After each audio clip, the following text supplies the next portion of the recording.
Hi, second grade Orioline students. Today, we are going to read a book called Owl Moon. In this book, we are going to see how the master author, Jane Yolen, uses author's craft to tell this story bit by bit and stretch it across so many pages.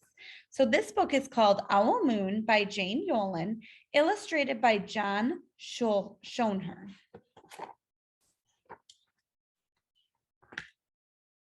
It was late one winter night, long past my bedtime, when Pa and I went owling. There was no wind. The trees stood still as giant statues, and the moon was so bright the sky seemed to shine. Somewhere behind us, a train whistle blew, long and low, like a sad, sad song. I could hear it through the woolen cap Pa had pulled down over my ears. A farm dog answered the train, and then a second dog joined in. They sang out trains and dogs for a real long time. And when their voices faded away, it was as quiet as a dream. We walked on toward the woods, Pa and I. Our feet crunched over the crisp snow, and little gray footprints followed us. Pa made a long shadow, but mine was short and round. I had to run after him every now and then to keep up, and my short, round shadow bumped after me. But I never called out, "If you go owling, you have to be quiet." That's what Pa always says. I had been waiting to go owling with Pa for a long, long time. We reached the line of pine trees, black and pointy against the sky, and Pa held up his hand. I stopped where I was and waited. He looked up as if searching the stars, as if reading a map up there. The moon made his face into a silver mask. Then he called, "Hoo, hoo, hoo, hoo, hoo." The sound of the great horned owl. Hoo, hoo, hoo, hoo, hoo. Again he called out, and then again. After each call, he was silent. And for a moment, we both listened, but there was no answer. Pa shrugged. I shrugged. I was not disappointed. My brothers all said, sometimes there's an owl and sometimes there isn't. We walked on.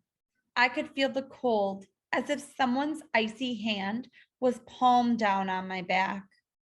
And my nose and the tops of my cheeks felt cold and hot at the same time. But I never said a word. If you go owling, you have to be quiet and make your own heat. We went into the woods. The shadows were the blackest things I had ever seen.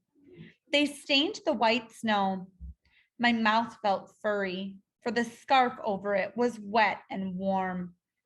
I didn't ask what kinds of things hid behind black trees in the middle of the night. When you go owling, you have to be brave. Then we came to a clearing in the dark woods. The moon was high above us. It seemed to fit exactly over the center of the clearing, and the snow below it was whiter than the milk in a cereal bowl.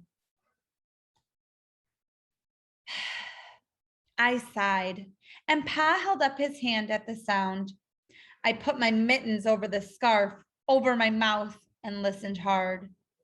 Then Pa called out, "Hoo, hoo, hoo, hoo, hoo, hoo, hoo.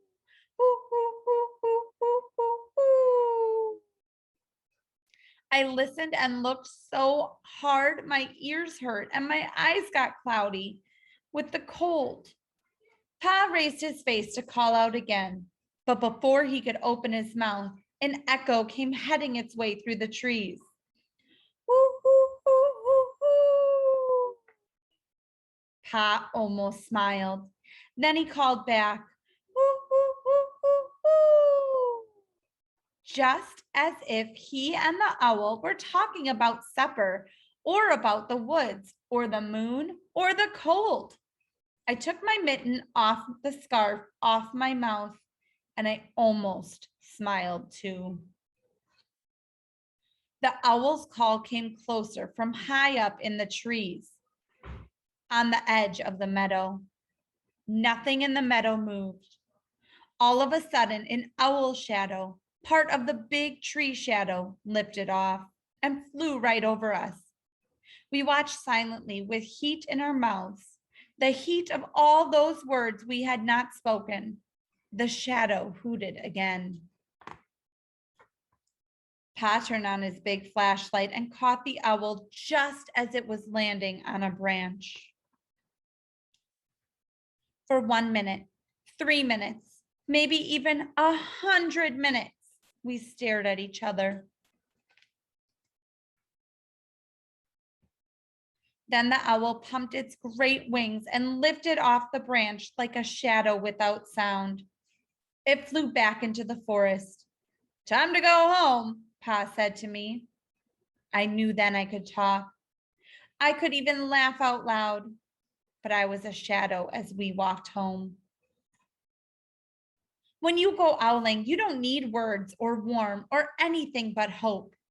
That's what Pa says.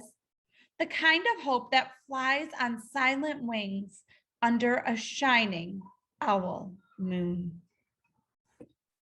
Boys and girls, what a beautiful small moment story that was written by Jane Yolen. And that story was just about one time when someone went owling with her pa. And that story was stretched over so many pages. All the beautiful details, all the beautiful pictures, who was there. We had feelings. It was stretched so far. So when you write a story today and every day, I want you to think about how you can stretch your story across the pages.